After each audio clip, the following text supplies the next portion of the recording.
Donc,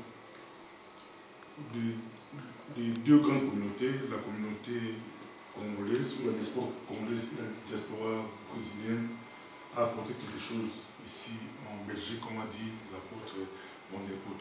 Mais il y a aussi des autres. Oui, bien sûr qu'il y a des autres. Il y a, rien qu'à Bruxelles, il y a plus de 300 églises et je pense que la plupart des nations sont représentées dans ces 300 églises. Mais je veux dire que la majorité de ces églises sont composées de Congolais, de Brésiliens. Il y a pas mal de Rwandais aussi à Bruxelles. Et donc ça c'est un peu l'ensemble.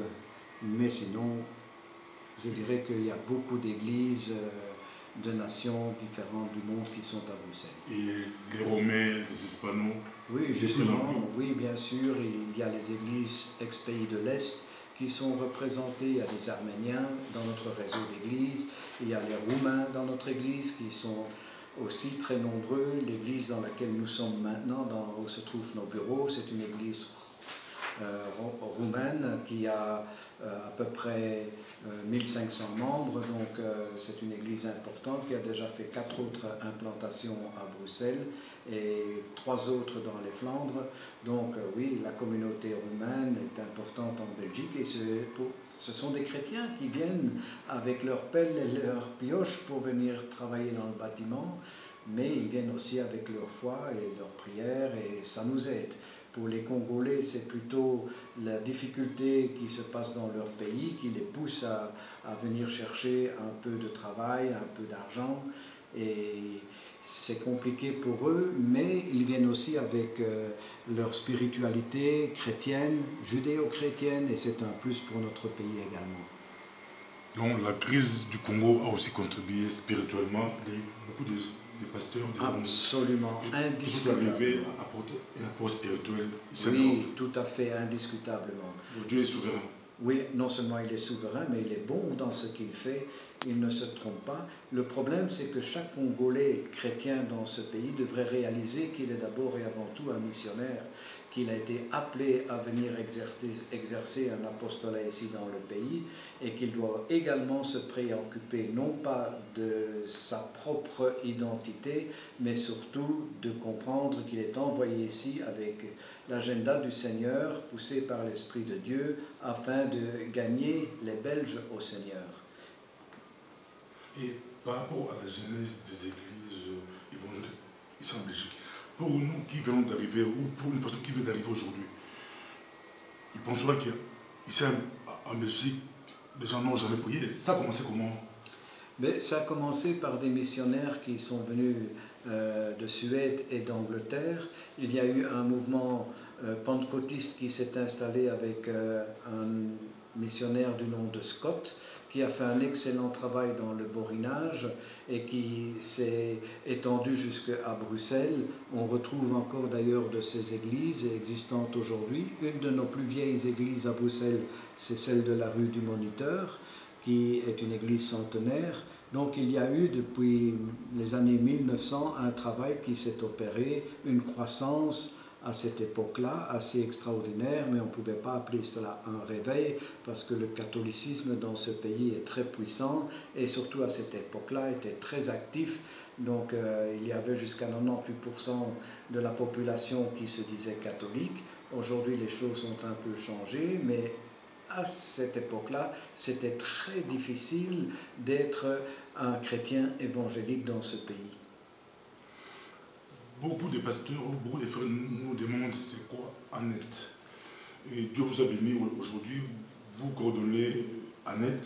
Nous pouvons savoir c'est quoi Annette, quelle est la vision de Annette et quelle est la mission de Annette. Car Annette rassemble beaucoup d'églises, mais on aimerait bien savoir comment est organisée Annette, qui dirige Annette. Donc Annette, ce n'est pas le nom d'une jeune fille, bien sûr, c'est l'abréviation de Antioche Network, réseau Antioche. Pourquoi Antioche? Parce que dans les Actes des Apôtres, c'est là qu'ont été envoyés les premiers missionnaires.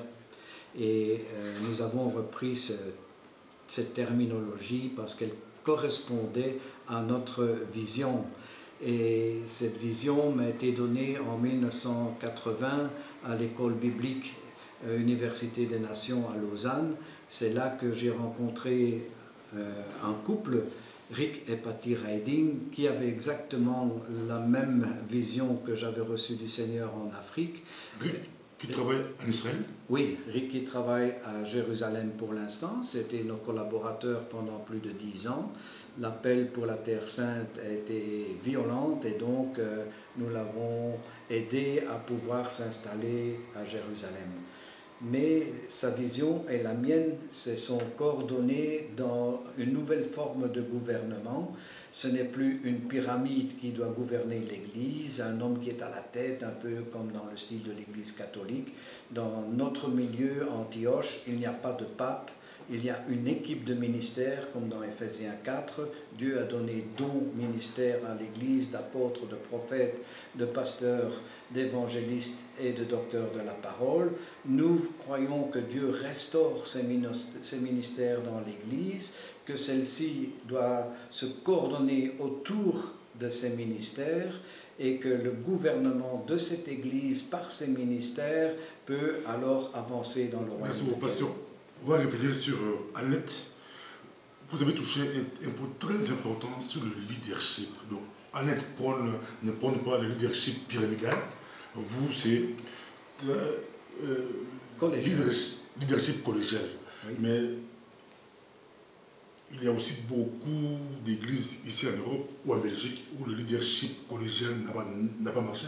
Oui, c'est vrai, parce que l'individu cherche toujours une forme de leadership pyramidal. Le modèle qu'on a eu pendant des siècles et des siècles était ce modèle-là, mais nous croyons que l'Esprit de Dieu, dans notre modernité, cherche à implémenter dans les cœurs des ministres de Dieu une autre forme de collégialité, maintenant de gouvernance d'Église. Donc c'est pourquoi nous battons, je dirais presque à la limite, contre cette forme pyramidale, parce que les pasteurs qui se trouvent là en haut de la pyramide se croient devenus à nouveau intermédiaires entre Dieu et les hommes, alors qu'il est clair que dans le Nouveau Testament, nous sommes sous la grâce, la miséricorde de Dieu, et que Dieu a décidé, dans sa grâce, de nous donner une autre forme de gouvernement. Si vous pouvez expliquer rapidement, vous êtes pasteur, professeur aussi de théologie, vous donnez aussi cours, réexpliquez rapidement, brièvement, la différence entre le leadership pyramidal et le leadership collégial. Alors dans le leadership pyramidal, je suppose que tout le monde le connaît puisque c'est celui qui est le plus exercé dans les églises, c'est avoir un pape. Ensuite, il y a les archevêques, et puis l'étage plus bas, il y a les évêques, et puis l'étage plus bas. Oui, donc c'est tout à fait une pyramide.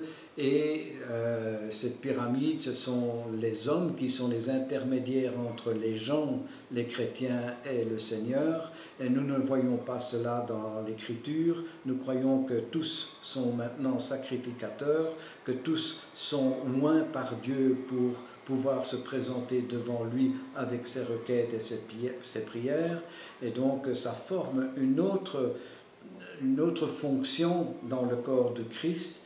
Quand c'est une église faite de sacrificateurs et de prêtres, cette église sera beaucoup plus à même de se développer et d'exercer le ministère, et tout particulièrement celui d'évangéliste dont nous devons retrouver la plénitude aujourd'hui. Que répondez-vous à ceux qui disent que le leadership collégial, il y a trop de bureaucratie, c'est trop lourd? Dans dans les deux formes d'église, la bureaucratie. Pour faire passer une décision, ça prend. Dans la mode collégiale. C'est vrai que le consensus demande des efforts, c'est vrai que le consensus, la collégialité demande un exercice d'écoute et de charité les uns vers les autres, mais nous pensons que ça aussi c'est biblique et qu'il y a plus de matière grise dans un groupe qu'il y a dans une seule tête. Et donc pour nous, nous voyons ça comme étant une manière plus sereine, plus perspicace de fonctionner en matière de collégialité, mais tout de même dans un collège, il y a toujours quelqu'un qui conduit. La parole dit que dans Romains 12, que celui qui préside bien. Il faut un président, il faut quelqu'un qui conduise les choses. mais ça ne veut pas dire qu'il est supérieur aux autres. Ça veut dire qu'il a une fonction différente. C'est ça que nous voulons dire. Pour clore ce chapitre, pour un Belge, c'est plus facile le collégial parce que même du point de vue politique ici, il y a toujours des concessions faites. Mais pour des gens qui viennent des pays dictatoriaux ou des pays où le leadership est même au niveau politique, il faut une personne. C'est un peu compliqué. Hein? Oui, c'est compliqué, mais ça ne veut pas dire que le plan de Dieu n'est pas le même pour eux également. Bien sûr, surtout pour l'Afrique où il y a la chefferie, où le chef est une personne honorifique et importante, cette structure est retrouvée dans le fonctionnement des églises également, mais ça ne veut pas dire que Dieu n'a pas quelque chose de meilleur pour eux. Je le constate parmi les églises africaines et congolaises particulièrement, c'est que beaucoup de chefs se sentent poussés par le peuple et prennent des positions où ils finissent par remplacer Dieu. Et alors, comme Dieu ne supporte pas qu'on prenne sa place, il bouscule les choses, le pasteur tombe et au plus haut on l'a placé, au plus mal ça fait quand il tombe. Et donc c'est un peu dommage de rechercher ce type de fonctionnement de l'Église de Jésus-Christ dans mon pays. Donc le leadership pyramidal crée un peu du désordre dans nos communautés ou dans les églises. Mais si nous revenons par rapport à Annette, par rapport à la vision de Annette, comment Annette est organisée? Alors, Annette est organisée dans une vision qui est très claire, que nous mettons d'ailleurs sur papier, et cette vision est transmise à tous nos pasteurs et aux églises par le biais de leurs pasteurs. Donc, notre vision, elle est sous cette forme-là.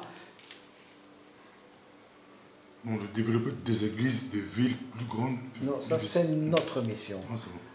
Donc, notre vision, c'est de connecter les leaders des églises et des individus, promouvoir l'implantation de nouvelles églises, encourager des églises de ville, parce que c'est un phénomène assez clair aujourd'hui que dans nos villes, il y a beaucoup d'églises, mais qui ne sont pas connectées entre elles.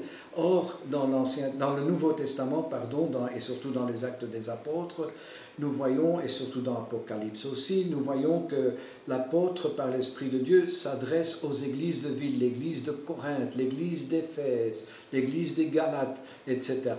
Il ne s'adresse pas à l'église pentecôtiste de monsieur Untel ou l'église Arnett du pasteur Raymond, il s'adresse à l'église de Bruxelles. Or, nous n'arrivons pas à connecter encore aujourd'hui ces églises entre elles, mais nous y travaillons et nous croyons que Dieu, puisqu'il le désire, va faire en sorte qu'un jour ça se produise, qu'il y aura une plus grande harmonie, unité entre les églises, quel que soit leur ist ou leur hic. Est-ce que la direction de Annette n'est pas pyramidale? Non, elle n'est pas pyramidale du tout, puisque à tous les niveaux de pouvoir, nous travaillons en équipe. Annette travaille également en équipe. Nous avons une équipe de ministère à la tête d'Annette, et puis nous avons les pasteurs qui ont également leur mot à dire dans la collégialité, dans nos rencontres, que ce soit des déjeuners, des goûters ou des assemblées générales. Chacun a un mot à dire au niveau décisionnel et surtout quand il s'agit de direction. Mais dans notre vision, je voudrais revenir à cela, donc nous voulons promouvoir l'implantation de nouvelles églises, mais aussi encourager des églises de ville, surmonter les barrières raciales, et Dieu sait si celles-ci deviennent de plus en plus importantes, culturelles et de langue en Jésus-Christ. Donc travailler à l'unité dans le corps du Christ. Ça, c'est notre vision. Mais ici en Belgique, on est saturé, il y a beaucoup d'églises, beaucoup. Mais Annette veut encore encourager d'autres implantations d'églises. Comment vous pouvez dire? Mais je crois que c'est à cause... La Belgique a 11 millions d'habitants et on a, je crois, il y a plus de 1000 églises ici en Belgique. Je ne sais pas, vous êtes le mieux placé. Vous voulez encore d'autres églises? Mais d'abord, il faudrait définir le terme église, parce que c'est vrai, comme je l'ai dit tout à l'heure, 98% se réclamaient à une époque d'être de l'appartenance catholique. Mais aujourd'hui, les choses sont un peu différentes. Nous avons dans le pays 500 églises évangéliques de toutes tendances, reconnues dans le synode fédéral. La plupart se trouvent à Bruxelles et Anvers, et puis bien sûr les autres dans les provinces. Mais ce qui fait notre distinction et qui nous pousse à aller de l'avant, c'est notre mission.